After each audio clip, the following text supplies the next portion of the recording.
They put the noose around his neck before the sun came up. September 19, 1854. Nashville, Tennessee. The gallows stood in the center of the public square, built fresh that week from oak timber. Around it, close to 2,000 people gathered in the half-light. Plantation owners in fine coats, merchants with their ledgers tucked under their arms, women in silk bonnets clutching their husbands' elbows. At the back, forced to watch, stood hundreds of enslaved men and women brought in from the surrounding counties. A lesson, the authorities called it. A warning about what happens when you step out of line. The man they were about to hang was 29 years old. His name was Ezekiel, though most knew him simply as the troublemaker from Thornhill Plantation. The most dangerous slave in Tennessee, the newspapers had called him. A threat to public order. An instigator of rebellion. But that wasn't what bothered the men who ordered his death. The rope went tight at 6:14 in the morning. The crowd watched in silence. Some looked away. Others stared, stone-faced, as the body went still. It was over in minutes. Justice served, the authorities declared. The threat eliminated. By noon, the square had emptied, and workers began dismantling the gallows. But before they buried him, the undertaker made a routine inspection of the body. That's when he found it. Sewn into the lining of Ezekiel's coat, hidden in a fold of fabric near his left shoulder, was a single piece of paper. Folded tight. Protected. Deliberate. The undertaker unfolded it carefully, read the first few lines, and went pale. Within the hour, he'd delivered it to the courthouse. By 3 o'clock that afternoon, 3 men sat in a locked room on the second floor of the Davidson County Courthouse. Judge Cornelius Harding, the man who'd sentenced Ezekiel to death. William Thornhill, the plantation owner who'd owned him for 16 years. And Josiah Creel, a banker whose wealth depended on the stability of the very system Ezekiel had challenged. They passed the document between them in silence. Read it twice. Then a third time. Finally, Judge Harding spoke. No one can see this. Thornhill nodded. Agreed. Creel stood, walked to the fireplace, and struck a match. Within minutes, the document was ash. Within days, court records would be altered. Within weeks, the official story would be rewritten. And within months, Ezekiel's name would disappear from public memory entirely. They thought they'd buried the truth with him. But here's the thing about secrets, especially the kind that involve murder, power, and a legal system built on lies. They don't stay buried forever. What was on that piece of paper? What did those 3 men see that terrified them enough to erase a man's entire existence? And how did the truth finally surface almost a century later?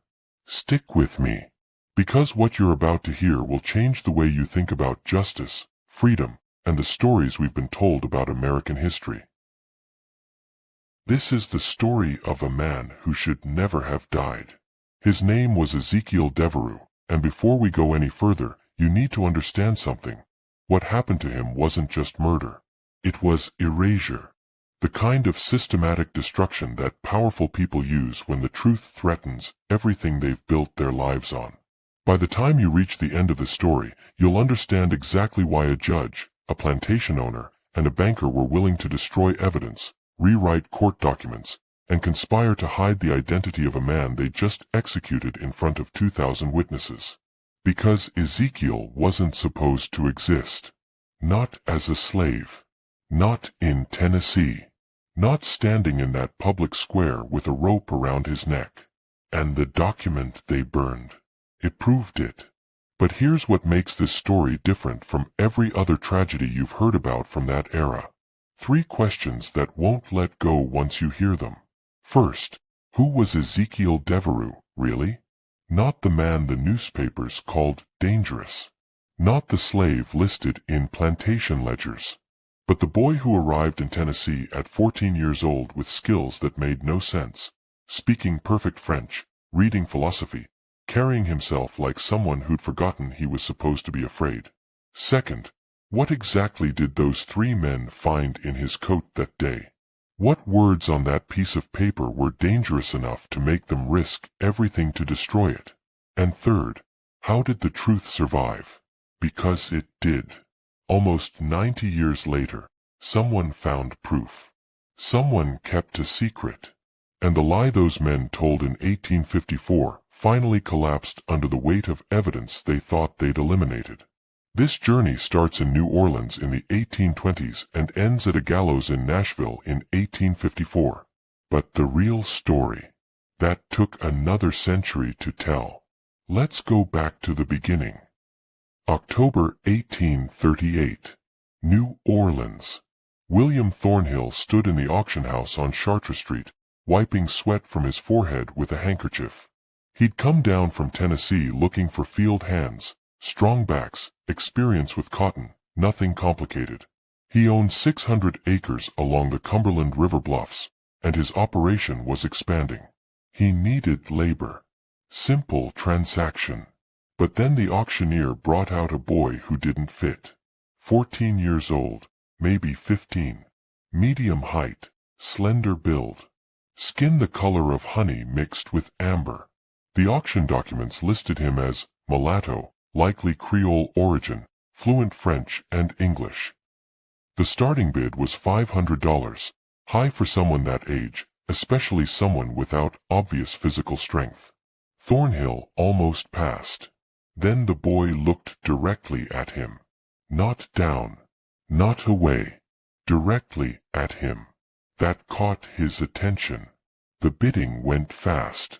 Thornhill found himself competing with two other buyers, both local plantation owners who seemed to know something he didn't. When the price hit $800, they dropped out. Thornhill won, paid in cash, and collected his bill of sale. The boy's name, according to the paperwork, was simply Zeke. No last name. No history. Just a line noting his language skills and the vague phrase, acquired through estate settlement. 3 days later, Thornhill arrived back at his plantation with the boy in the back of his wagon.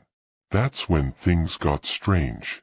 The other enslaved workers noticed it first. The boy moved differently. He stood too straight, shoulders back, chin level.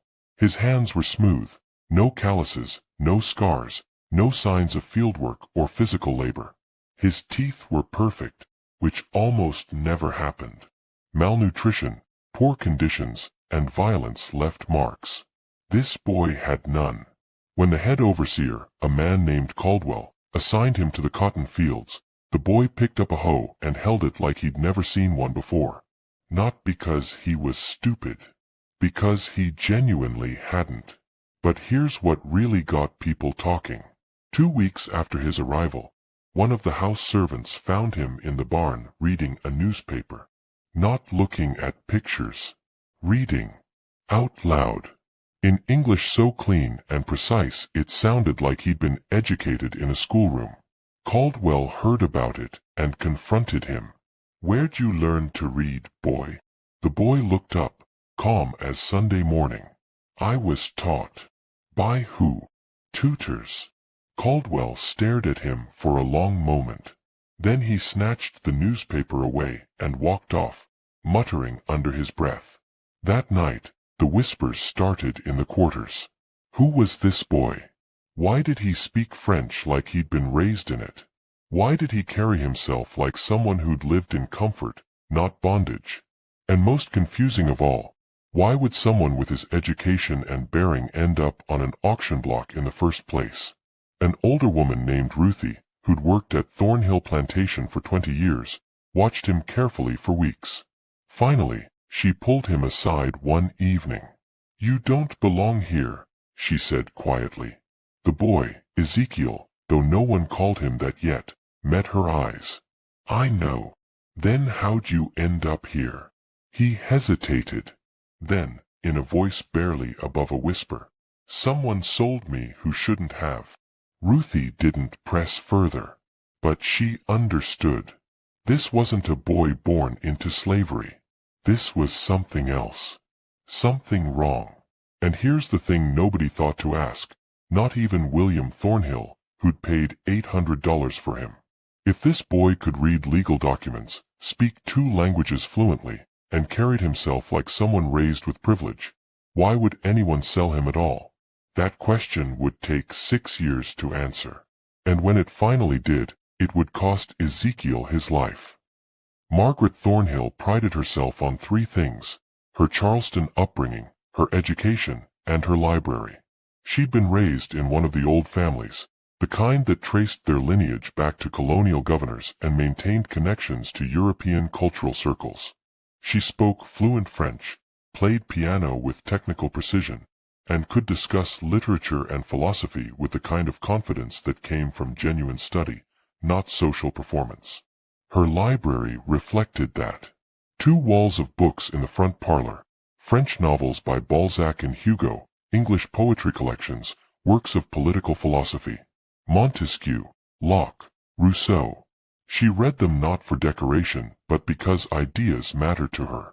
Which is why, on an October afternoon in 1839, she stopped cold when she entered the library and found Ezekiel standing in front of the bookshelf. He wasn't dusting. He wasn't organizing. He was reading. In his hands, Montesquieu's The Spirit of the Laws, a dense, complex work on political theory and the nature of government. He was 40 pages in, completely absorbed. Margaret should have called for her husband, should have demanded an explanation. Instead, she did something that surprised even herself. She spoke to him in French. Comprenez-vous ce que vous lisez? Do you understand what you're reading? Ezekiel looked up. For half a second, fear crossed his face. Then something else, recognition. He responded without hesitation, in perfect Parisian French. Oui, madame. Montesquieu argues that laws must be adapted to the people for whom they are created, that government derives legitimacy from the consent and nature of the governed. Margaret stood frozen. His accent was flawless, his interpretation accurate. This wasn't a boy who'd memorized phrases. This was someone who'd been educated. She asked another question. He answered. Then another. Each response more articulate than the last. Finally, she said, in English this time, "Who taught you?" "Tutors, madam, in New Orleans." She nodded slowly, processing what that meant. Then she left the room without another word. But everything changed after that day. Within weeks, Margaret began assigning Ezekiel tasks that had nothing to do with fieldwork. She sent him into Nashville with letters for her friends, had him organize correspondence, asked him to read documents aloud when her eyesight tired. The overseers gossiped. Why was the mistress spending so much time with that boy? But William dismissed their concerns. His wife needed household help. The boy was smart. What harm could come from it? Margaret told herself the same thing. She was simply being practical, efficient. But the truth was more complicated. She'd grown dependent on his intelligence, on conversations conducted half in French, half in English, on his ability to manage tasks that required precision and discretion. She began to rely on him in ways that made her uncomfortable when she thought about it too long. So she didn't think about it. Then, in the winter of 1840, Ezekiel collapsed in the barn with a fever. Dr. Samuel Merrick was called to the plantation. He examined Ezekiel carefully, checking his pulse, his breathing, the clarity of his eyes. Standard procedure. But Merrick was a thorough man, trained in Philadelphia, and he noticed things others missed. That night, in his private journal, he wrote a single entry. Examined the Thornhill boy today. Bone structure, facial features, and skin tone suggest mixed European and African ancestry of unusual configuration. Hands show no signs of long-term labor. Teeth intact. Posture refined. My assessment: possible free lineage within 1 or 2 generations. Origin unclear. He closed the journal, locked it in his desk, and never mentioned it to anyone. That entry wouldn't be discovered until 1923, buried in a trunk of documents donated to the Tennessee Historical Society. The clues were there, right in front of everyone. No one was looking. But that was about to change. Spring 1842. A stranger rode up to Thornhill Plantation on a Tuesday morning, carrying a leather satchel and a list of questions. His name was Jacques Beaumont, New Orleans lawyer, mid-40s, methodical in his speech, dressed in a dark suit that marked him as someone accustomed to courtrooms and depositions. He asked to speak with William Thornhill on urgent business. They met in the parlor. Margaret, hearing voices, positioned herself just outside the door where she could listen. Beaumont got straight to it. "I'm here regarding a boy you purchased in October 1838. Listed in your records as Zeke. I need to see the bill of sale."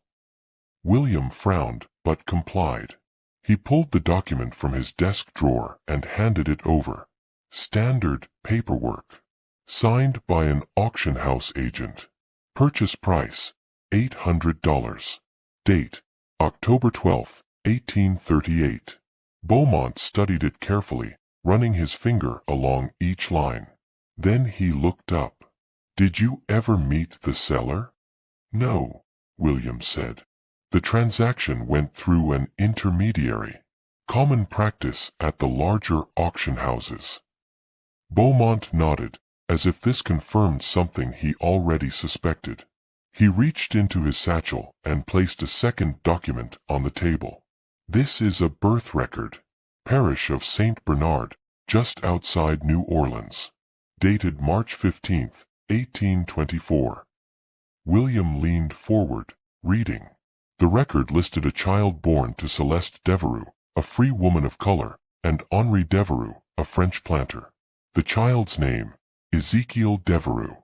Baptized in the Catholic Church at St. Louis Cathedral. Educated by private tutors.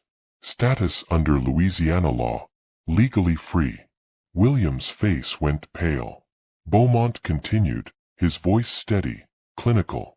"Celeste Devereux died in August 1837. Her son, at that time 13 years old, fell under the legal guardianship of his father's brother, a man named Claude Devereux." He paused, letting that sink in. Claude saw the boy as a problem, a financial burden, a social embarrassment. Henri had acknowledged the child, provided for him, ensured his education. But Claude had no interest in honoring those arrangements. So he made a decision. Another pause. He forged documents, created a false identity, sold the boy through a corrupt agent who specialized in these transactions, and pocketed the proceeds, $800, split with the agent. William stared at the birth record, his hands trembling slightly. Beaumont leaned back in his chair. "The boy you've been using for the past 4 years, Mr. Thornhill, is not a slave. He's a free person who was kidnapped by his own family and sold into bondage through fraudulent means." Margaret, listening from the hallway, pressed her hand against the wall to steady herself. Beaumont's voice softened, but only slightly. "The remaining members of the Devereux family have retained me to recover him. They want him returned to New Orleans, where his legal status can be restored." William looked up, his shock hardening into something colder. "What exactly are you asking me to do? Release him. Voluntarily. Or we pursue this through the courts." The boy wasn't stolen off the street. He was stolen by family. And now, the truth had found him. William Thornhill's response came swift and cold. "No." Beaumont blinked. "I'm sorry. I said no." William stood, crossing his arms. "I purchased that boy in good faith. I have a legal bill of sale, signed and witnessed. I paid $800, a significant sum. Whatever his status may have been in Louisiana is irrelevant.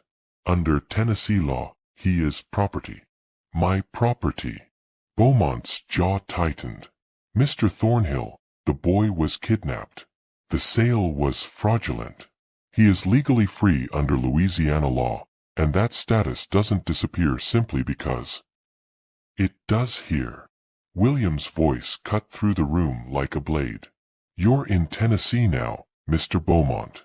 Our courts recognize the validity of my purchase. If you want to challenge that, you're welcome to file suit. But let me be clear about what that means. He leaned forward, his tone shifting from defensive to threatening. A legal battle will take years. It will cost thousands of dollars. You'll need to prove fraud, prove his free status, and convince a Tennessee court to overturn a legitimate transaction. Do you know how many cases like that succeed in this state? Beaumont didn't answer. None, William said flatly. Not one. So if the Devereux family wants to waste their time and money pursuing this, they're welcome to try. But I will fight it. And I will win. Beaumont gathered his documents slowly, his face unreadable. He stood, adjusted his coat, and picked up his satchel. This isn't over, Mr. Thornhill. Yes, William said, opening the door. It is. Beaumont left that afternoon. He never returned. But the damage was done. Margaret had heard everything. Every word. Every justification. Every cold calculation her husband had made. She stood in the hallway long after Beaumont's horse disappeared down the road, her mind racing. She'd been using a free man as a servant, asking him to run errands, trusting him with her correspondence, speaking to him in French like he was an educated companion, not someone her husband owned. Except he wasn't owned. Not really. He'd been kidnapped, sold by his own uncle. And now her husband was refusing to correct that injustice because it would cost money and pride. The weight of it crushed her. Over the following weeks, Margaret stopped summoning Ezekiel to the house, stopped asking him to read to her, stopped speaking French entirely. When she passed him in the yard, she looked away. Ezekiel noticed. Of course he noticed. The sudden coldness, the avoidance. He didn't understand why, but he felt the shift. Something had changed. Something involving him. The house servants whispered about it in the kitchen. A lawyer from New Orleans. Documents. Heated conversation. Something about the boy's past.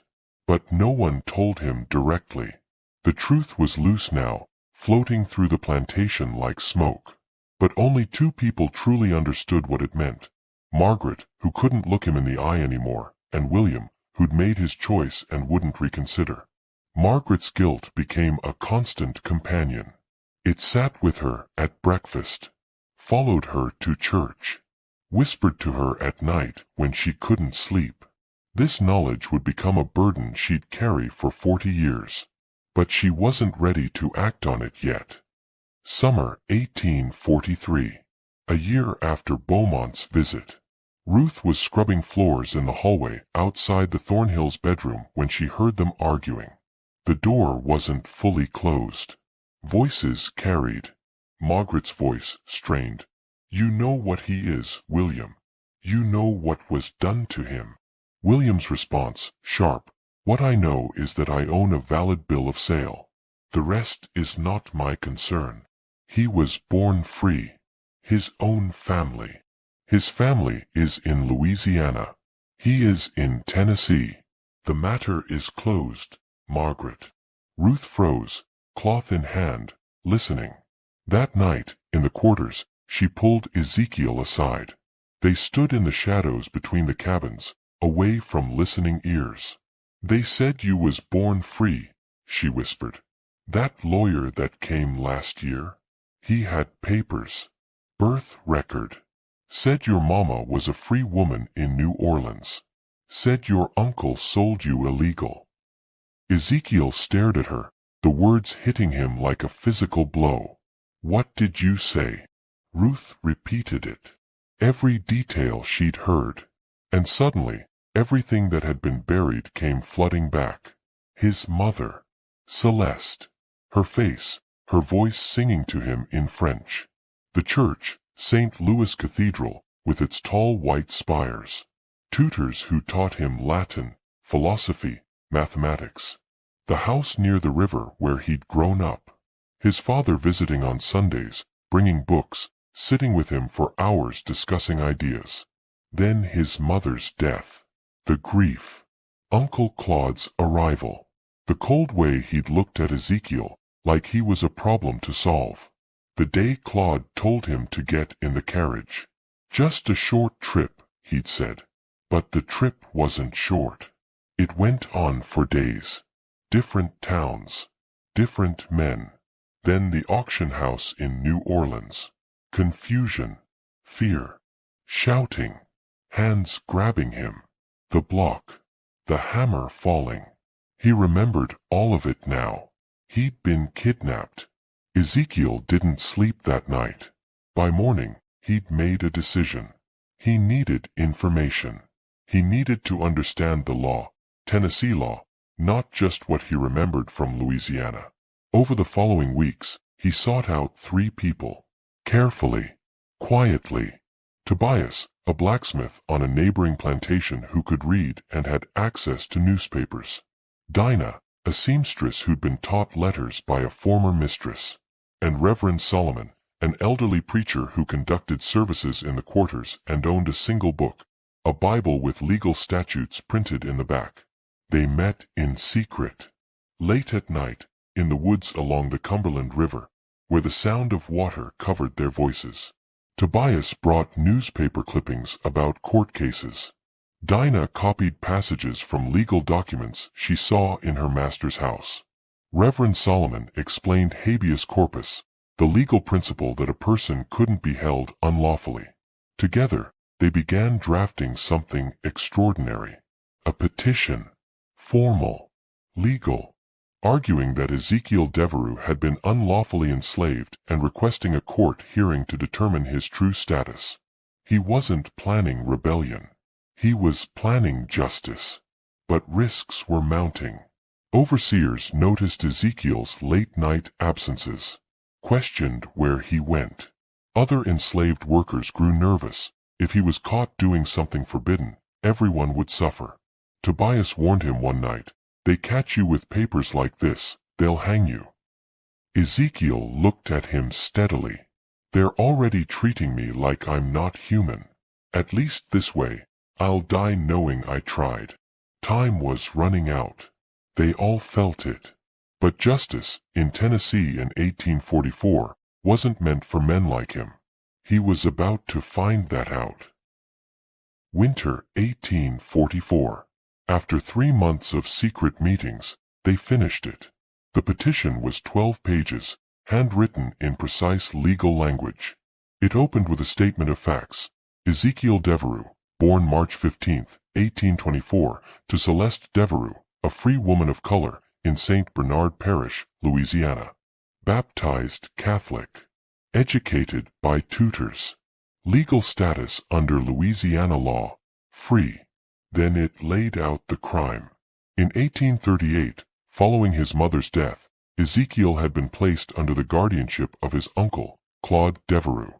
Claude, acting in bad faith and for financial gain, had forged documents, falsified Ezekiel's legal status, and sold him through a corrupt intermediary to William Thornhill of Tennessee. The petition argued that this sale was fraudulent, that Ezekiel's enslavement violated both Louisiana and federal law, that he had been deprived of his liberty without due process. It requested a writ of habeas corpus, a court order requiring William Thornhill to produce Ezekiel before a judge and justify his detention.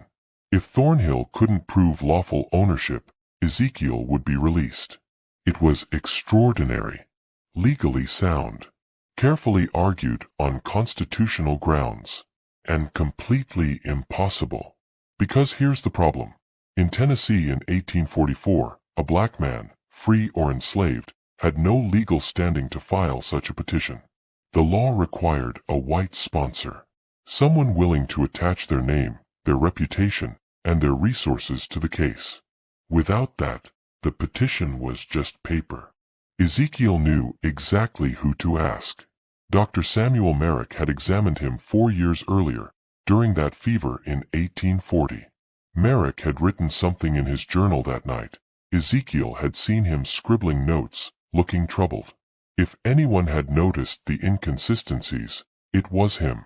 On a cold February morning, Ezekiel walked 7 miles to Merrick's home on the outskirts of Nashville. He knocked on the back door and waited. Merrick answered, surprised. "What are you doing here?" Ezekiel held out the petition. "I need your help." Merrick read it. All 12 pages. When he finished, he looked up, his face pale. "You realize what you're asking me to do?" "Yes, sir. If I file this, I'll be accused of inciting rebellion. I could lose my practice, my property. I could face criminal charges." "I know." Merrick was quiet for a long moment. Then he said, "Wait here." He disappeared inside and returned with a small leather journal. He flipped through the pages until he found the entry from December 1840. He read it aloud. "Examined the Thornhill boy today. Bone structure, facial features, skin tone suggest free lineage within 1 or 2 generations. Origin unclear." He closed the journal and met Ezekiel's eyes. "I've always wondered about you. Now I know why." Here's what Ezekiel didn't know. Dr. Samuel Merrick was a quiet abolitionist sympathizer. He didn't speak publicly, didn't join organizations. But he believed slavery was morally indefensible, and he'd been waiting for an opportunity to act on that belief. This was it. On February 18, 1844, Dr. Merrick filed the petition at the Davidson County Courthouse in Nashville. The news spread like wildfire. Within hours, every plantation owner in Middle Tennessee knew. A slave was challenging his status, using the law, arguing he'd been unlawfully held. If this succeeded, if a court even agreed to hear it, it would open a door no one wanted opened. What if others started asking questions? What if more people discovered their enslavement was based on fraud, forged documents, or illegal seizures? The entire system depended on no one questioning it. William Thornhill learned about the petition within 48 hours. A neighbor rode to his plantation personally to inform him. His response was immediate and cold. "This ends now." Ezekiel had used the law to fight for his freedom. Now the law would be used against him. Hope, for just a moment, had felt possible. That was about to change. March 1844. 3 weeks after the petition was filed. William Thornhill didn't waste time. He went straight to the Davidson County Sheriff with a formal complaint and a strategic accusation that he knew would stick. Ezekiel Devereux wasn't just challenging his enslavement. He was inciting insurrection. In Tennessee, that was a capital crime. The evidence. Papers found in Ezekiel's possession during a routine inspection of the quarters. The petition itself. Drafts with corrections. Letters exchanged with Dr. Merrick. Notes on legal precedents. All of it, Thornhill argued, proved a coordinated effort to undermine the institution of slavery and encourage others to rebel. The sheriff didn't need much convincing. A slave using legal language, organizing secretly, enlisting help from educated people? That was dangerous. That was exactly the kind of thing the law was designed to crush. On March 12, 1844, just before dawn, 3 sheriff's deputies rode onto Thornhill Plantation. Ezekiel was in the quarters, washing his face in a tin basin. He heard the horses, heard boots on gravel. He knew what was coming. They kicked open the door, didn't ask questions, just grabbed him, yanked his arms behind his back, and locked iron shackles around his wrists. The entire enslaved community was forced to watch. That was intentional. The message was clear. This is what happens when you challenge the order of things. Ezekiel didn't resist, didn't speak. He just looked at the faces around him, people he'd lived with, worked beside, shared meals with, and nodded once. Quietly, as if to say, I tried. They loaded him into a wagon and took him to Nashville. 7 miles in chains, seated in the back like cargo. By mid-morning, he was locked in a cell in the Davidson County Jail. Within hours, the sheriff's men went after the others. Tobias was pulled from his blacksmith shop and interrogated for 3 hours.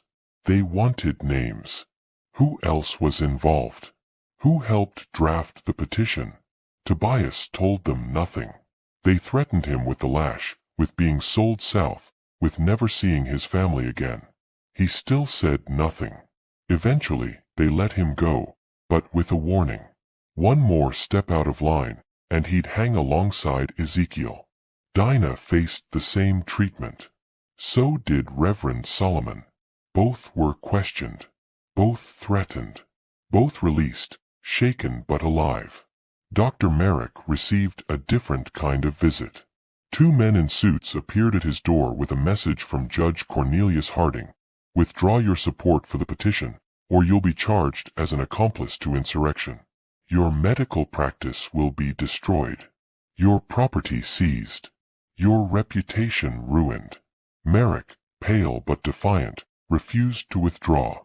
But he also understood the reality. He couldn't stop what was coming. Margaret Thornhill watched it all from the window of the plantation house. She saw them take Ezekiel, saw the chains, saw the fear in the eyes of the other enslaved workers. And she said nothing. She wanted to. God knows she wanted to. But fear, of her husband, of social ruin, of losing everything her family had built, kept her silent. Ezekiel spent the next 3 weeks in isolation. No visitors except one, his owner. William came on a Thursday afternoon, stood outside the cell, arms crossed, and spoke in the tone of a man delivering a final warning. You should have accepted your place. Ezekiel looked at him through the bars, his voice steady. I was never yours to own. William's face hardened. He turned and left without another word. The trial was set for April 3, 1844. 3 weeks away. But the verdict? That was already decided. The only question now was how long Ezekiel would survive. But there was one person who couldn't stay silent much longer, and what she would do would change everything. April 3, 1844. The trial began at 9 in the morning. The Nashville courthouse was packed. Every seat filled. White planters, merchants, their wives in fine dresses. At the back, separated by a wooden railing, stood a small group of enslaved people who'd been brought in to witness. Another lesson. Another warning. Judge Cornelius Harding presided. He was 62 years old, owner of 2 plantations and 23 enslaved people. He'd built his fortune on the system Ezekiel was challenging. This wasn't just a trial. It was personal. The jury was 12 white men, all property owners, all slaveholders. Not one of them had any interest in seeing Ezekiel go free. Ezekiel sat at the defendant's table in chains. His court-appointed attorney, a young man named Thomas Whitaker, barely 2 years out of law school, looked nervous. He'd been assigned the case that morning, had no time to prepare, and frankly, didn't seem interested in trying. The prosecution opened with a simple argument. Ezekiel Devereux had drafted a legal petition challenging his enslavement. That petition, they argued, was not a legitimate legal filing. It was an act of rebellion, an attempt to incite others, a direct threat to public order and the institution of slavery itself. They presented the evidence, the petition, drafts with corrections, letters to Dr. Merrick, notes on habeas corpus. All of it, they claimed, proved a coordinated effort to undermine Tennessee law. "This is not a man seeking justice," the prosecutor declared, voice rising. "This is a dangerous agitator, a threat to every plantation, every family, every lawful citizen in this state. If we allow slaves to challenge their status through legal petitions, the entire system collapses. That is what he wants. That is what he is fighting for. And that is why he must be stopped." The courtroom murmured in agreement. Whitaker, the defense attorney, stood reluctantly. His argument was weak and delivered without conviction. Ezekiel Devereux was not inciting rebellion. He was seeking a legal remedy. He believed, rightly or wrongly, that his enslavement was unlawful. He used the courts, not violence. That is not insurrection. That is an attempt, however misguided, to seek justice within the law. Judge Harding cut him off. The law does not permit a black man, enslaved or otherwise, to challenge his status through legal petition. The very act of filing such a document constitutes defiance of lawful authority. Defiance of that magnitude, in the current climate, is insurrection. The court will not entertain arguments to the contrary. Whitaker sat down. Dr. Merrick, seated in the gallery, tried to stand. He'd brought the birth record, the evidence of Ezekiel's free status. He wanted to present it, to testify. Judge Harding pointed at him. "Sit down, Dr. Merrick. You are not a party to this case. If you interrupt these proceedings again, you will be removed and charged with contempt." Merrick sat, his hands shaking with frustration. The trial lasted 3 hours. Ezekiel was not permitted to testify, not permitted to speak in his own defense, not permitted to present evidence of his birth, his mother, his life before the kidnapping. At 1 o'clock, the jury was sent to deliberate. They returned 11 minutes later. The foreman stood. "We find the defendant guilty of inciting insurrection." The courtroom erupted. Enslaved spectators in the back were forcibly removed by deputies. White planters applauded, relief and satisfaction spreading across their faces. Judge Harding banged his gavel. "Ezekiel Devereux, you have been found guilty of a capital crime. This court sentences you to death by hanging. Execution will be carried out on September 19, 1854, at dawn, in the public square." Ezekiel stood motionless. He didn't fight, didn't plead, didn't beg for mercy. He simply stared at Judge Harding and said 4 words. "History will remember this." Harding's face twitched. For just a second, something flickered in his eyes. Fear, maybe, or recognition that this moment, this decision, might not age well. But he said nothing. Ezekiel was led out in chains. 5 months until his execution. 5 months to live with the knowledge that he'd fought for his freedom using the law, and the law had sentenced him to die for it. The injustice was complete. But the story wasn't over yet. September 18, 1854. The night before the execution. Margaret Thornhill arrived at the Nashville jail just after sundown. She wore a dark veil that covered her face, and she carried a small parcel wrapped in linen cloth. Her hands trembled as she approached the guard at the entrance. "I'm here to see the prisoner, Ezekiel." The guard looked her up and down, suspicious. "Who are you?" "Margaret Thornhill. My husband is William Thornhill. The man who—" She stopped, steadied herself. "The man who owns him." The guard's expression shifted. He nodded and unlocked the door. 5 minutes. No more. She descended the stone steps into the holding area. The air was damp, cold, smelled of mildew and unwashed bodies. At the end of the corridor, in the last cell, Ezekiel sat on a narrow wooden bench. His wrists were still shackled, his face gaunt from months of confinement. He looked up when he heard footsteps, saw her through the bars. His expression didn't change. Margaret stopped in front of the cell. For a long moment, she said nothing. Just stood there, the parcel clutched against her chest. Then she reached through the bars and placed it in his hands. She turned to leave. "Why now?" Ezekiel's voice was quiet, hoarse from disuse. Margaret stopped. Didn't turn around. Her voice came out barely above a whisper. "Because silence is its own kind of murder." She walked away. Up the stairs. Into the night. She didn't look back. Ezekiel sat alone in the cell, staring at the parcel in his hands. He unwrapped it slowly, carefully. Inside were 3 things. First, a copy of his birth record. Parish of St. Bernard, March 15, 1824. Parents, Celeste Devereux and Henri Devereux. Status, free.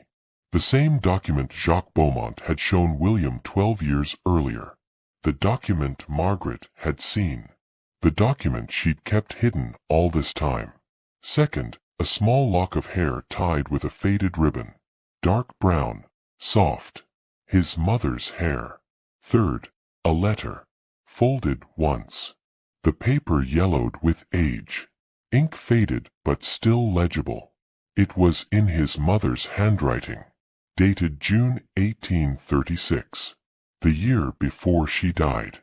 Ezekiel unfolded it with shaking hands and read, "Mon cher Fils, I write this knowing I may not have much time left. The fever has returned, and the doctor says there is little he can do. But before I go, I need you to know something. You were born free, not in law alone, but in spirit, in truth, in the sight of God. No matter what happens after I am gone, no matter who tries to claim you or change your name or tell you what you are, remember this. You are Ezekiel Devereux, son of Celeste. You carry your father's name and my love. And no man's law can change what God made true.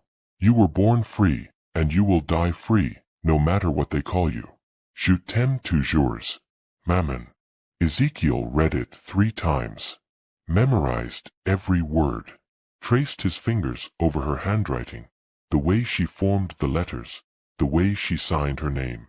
Then he carefully folded the birth record, took a needle and thread from the hem of his coat, and sewed the document into the lining. Hidden. Protected. Right over his heart. He would die with proof of who he was. They would have to face it. September 19, 1854. Dawn broke cold and gray over Nashville. By 6 in the morning, close to 2,000 people had gathered in the public square. The same crowd composition as before. Plantation owners, merchants, their families. Enslaved workers forced to attend. Everyone waiting in tense silence. The gallows stood ready. At 6:10, they brought Ezekiel out. He walked slowly, hands bound behind his back, flanked by 2 deputies. His face was calm, resigned. He'd made peace with what was coming. They positioned him on the platform, placed the noose around his neck. The crowd pressed closer. The sheriff asked if he had any last words. Ezekiel looked out at the faces staring up at him. Then he spoke, his voice clear and steady. "My name is Ezekiel Devereux. I was born free." Confusion rippled through the crowd. What did he mean? Born free. That didn't make sense. He was a slave. A convicted criminal. A threat. But before anyone could process it, the lever was pulled. The rope went taut. The body dropped. It was over in seconds. The crowd dispersed slowly, murmuring. Some troubled. Most satisfied that justice had been served. By 8 o'clock, the square was empty. Workers took the body down and delivered it to the county undertaker, a man named Porter who handled burials for executed criminals. Standard procedure: prepare the body, place it in a plain wooden coffin, bury it in an unmarked grave outside town. Porter began his work. Removed Ezekiel's coat. Checked pockets. prepared to wash the body. That's when he noticed something strange. A bulge in the lining of the coat, near the left shoulder. He ran his fingers over it. Felt paper. He cut the stitching carefully and pulled out a folded document. He unfolded it. Read the first line. Then the second. His face went pale. Within the hour, he'd delivered it to the courthouse. By 10 o'clock, 3 men sat in a locked room on the second floor. Judge Cornelius Harding, William Thornhill, Josiah Creel, the banker whose loans had financed half the plantations in Davidson County. They passed the birth record between them. Read it in silence. The implications were catastrophic. If this document became public, it wouldn't just vindicate Ezekiel. It would raise questions about the entire system. How many others had been unlawfully enslaved? How many fraudulent transactions had courts upheld? How many lives had been stolen under the protection of law? Judge Harding spoke first. No one can see this. William nodded immediately. Agreed. Josiah stood, walked to the fireplace, and struck a match. He held the flame to the corner of the document and watched it catch fire. The paper curled, blackened, turned to ash. Within days, court records were altered. The petition Ezekiel had filed disappeared from the docket. Dr. Merrick received a visit from the sheriff, withdraw any support for the case, or face charges of aiding insurrection. Merrick, devastated but powerless, complied. Margaret Thornhill was confined to her home for 3 months. The official explanation: nervous collapse. Grief over the scandal. The truth: her husband didn't trust her not to speak. The story they told the public was simple. Ezekiel was a dangerous slave who had attempted to incite rebellion. His execution was justified. Justice had been served. His name disappeared from most records. Within a year, few people remembered him. Within a decade, he was forgotten entirely. The system had protected itself. But here's what those 3 men didn't know. Margaret had kept something. Before visiting Ezekiel in jail, she'd made copies. The birth record. Celeste's letter. Every piece of evidence she could preserve. She folded them carefully, placed them in a small wooden box, and hid them beneath the floorboards in her bedroom. No one knew. Not her husband. Not the judge. Not anyone. Guilt would follow her for the rest of her life. It sat with her at meals, haunted her at night, whispered to her in church. She'd watched them kill a free man, and she'd said nothing when it mattered most. But she kept the truth alive. Waiting. November 1889. Margaret Thornhill died at age 73. Her daughter, Catherine Thornhill Ashford, arrived at the old plantation house to sort through her mother's belongings. The house was mostly empty now. William had died 15 years earlier. The plantation had been sold after the war. Only a few rooms remained furnished. Catherine worked through her mother's things methodically. Clothing, books, letters. Nothing unusual.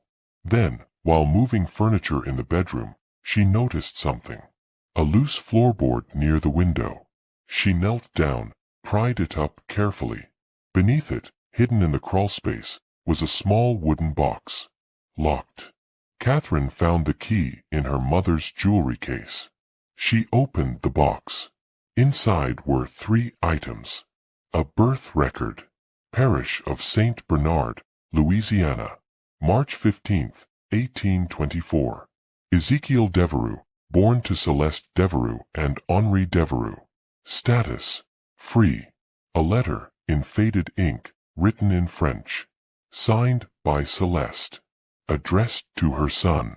And 1 more page. Recent. In her mother's handwriting. Catherine unfolded it and read. I watched them kill a free man. I said nothing. May God forgive me. His name was Ezekiel Devereux. He was born free in New Orleans. His uncle sold him illegally. My husband refused to release him. The courts executed him for seeking justice. I knew the truth. I did nothing. Let this record survive so that one day, someone will tell his story. Catherine sat on the floor, the documents spread in front of her, and wept. She understood what her mother had carried. The weight of it. The guilt.